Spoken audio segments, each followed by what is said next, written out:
সাল্লাল্লাহু আলাইহি ওয়াসাল্লামের প্রতি।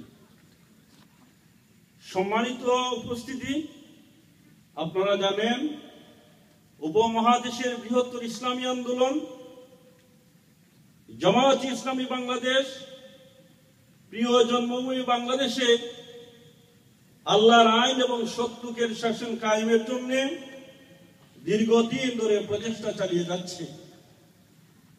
আজকে বাংলাদেশের মানুষ এটা উপলব্ধি করছে যে আল্লাহর আইন এবং সত্যের শাসন ছাড়া মানবতার শান্তি সম্ভব নয়। সেজন্য দল মত নির্বিশেষে প্রত্যেক মানুষ ইসলামের প্রতি তার অকুণ্ঠ সমর্থন জানাচ্ছে।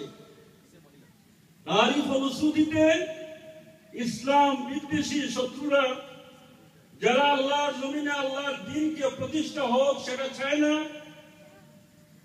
যারা ইসলাম যে একটি পূর্ণাঙ্গ জীবন ব্যবস্থা সেটা প্রতিষ্ঠিত হোক সেটা চায় না, সেজন্য জামায়াত ইসলামী বাংলাদেশের নেতৃবৃন্দকে অন্যায়ভাবে তাদের উপর